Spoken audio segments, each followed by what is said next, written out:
Alright, this is Oldsman here. Just a quick video. I've had a couple people ask me something, and I figured I'd post on here. The differences between a 50cc and a 125cc jug, cylinder head, and camshaft.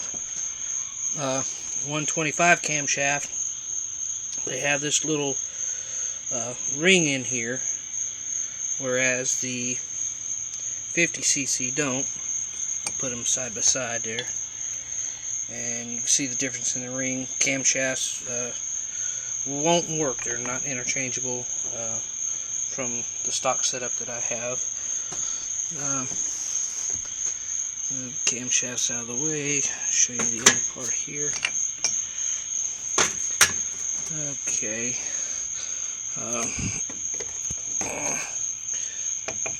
Okay. Yeah, sorry, okay. The valves here on the 150 are bigger valves and everything on it. This head here come off a 150 that they broke a rod. I'll show that to you in a minute. It all started with a blown head gasket, and they kept going. And this here is a 50cc head. A lot smaller valves, smaller combustion chamber, and bigger. The valves are not interchangeable. I've already entertained that thought, but the valves are not interchangeable. I am curious though on the valve springs.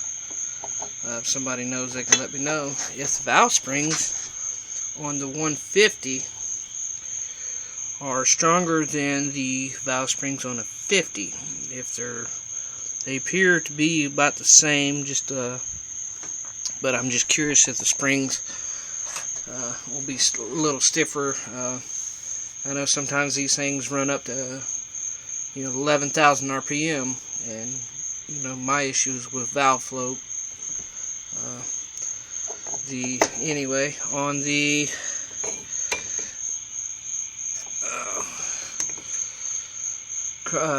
carburetor side, intake much bigger versus here on the 50. It's a lot smaller. Try to get a little closer so you can see the difference there. Kind of hard to see the difference there. Let me.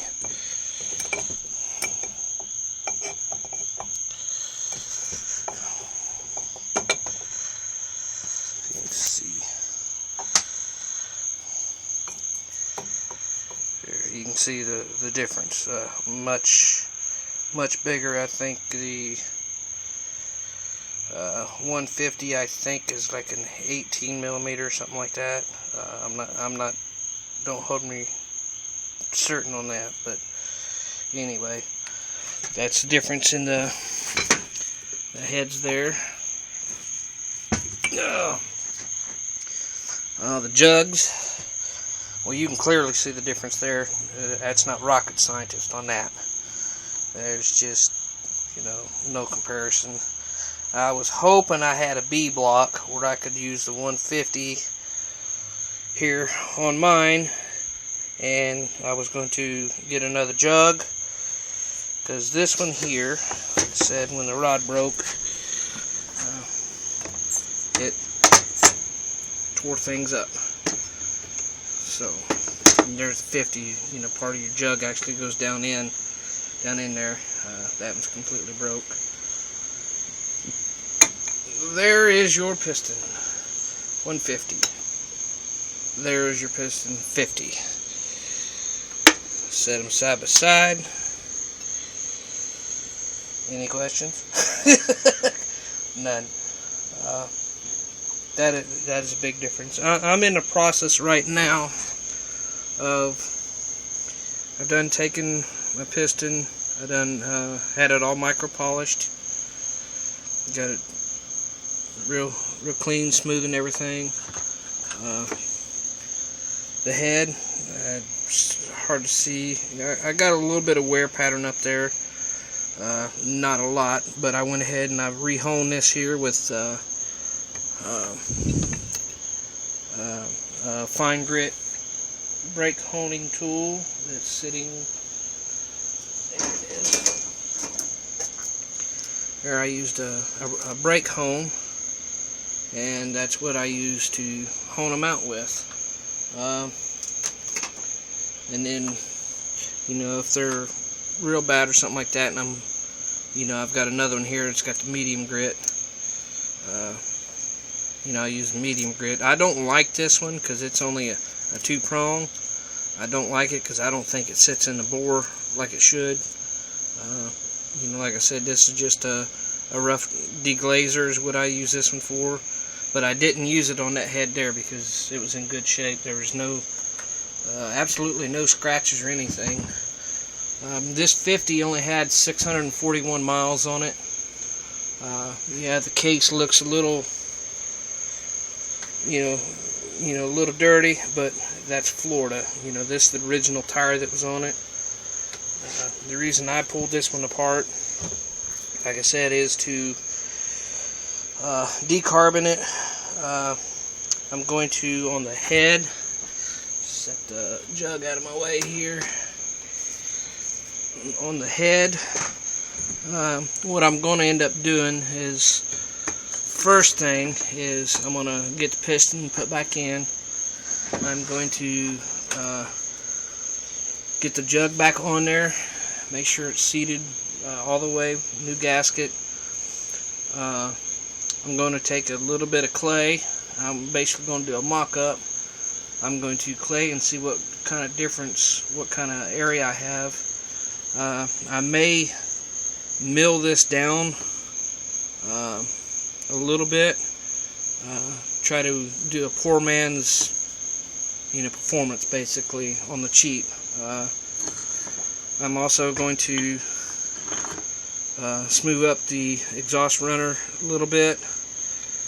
The only thing I don't like is this is an EGR valve head, but I think I may end up taking, I want to go up and see if I can find a little brass plug that'll fit in there and fill that in. If not, I'll melt some aluminum down, pull the valves out, melt the aluminum down, and actually fill this hole with aluminum.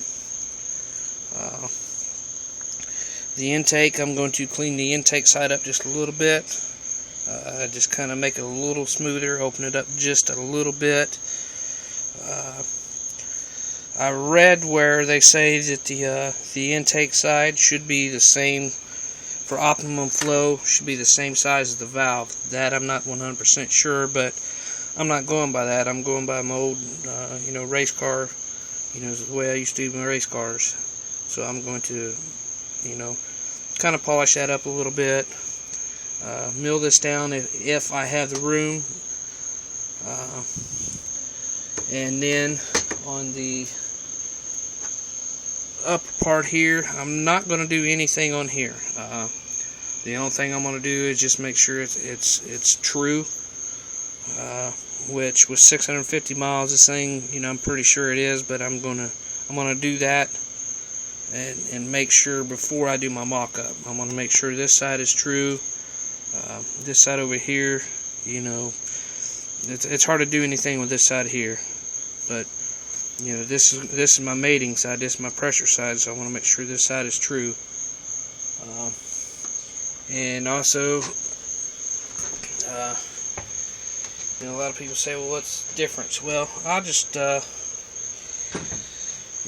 take this 50cc piston and kind of hold it up. You can kind of see the difference there. Now, over on this 150, I know this may be a little dark, might be kind of hard to see. I'll just kind of set it, well, it's hard to see it anyway. It's a big difference. The case and everything's much bigger. But anyway, that was just mainly showing you the differences in the 50cc and the 150cc. Like I said, if anybody knows about the valves between valve springs from a 150, if they will work on a 50, if they're stronger, please let me know. I'll keep you updated on my little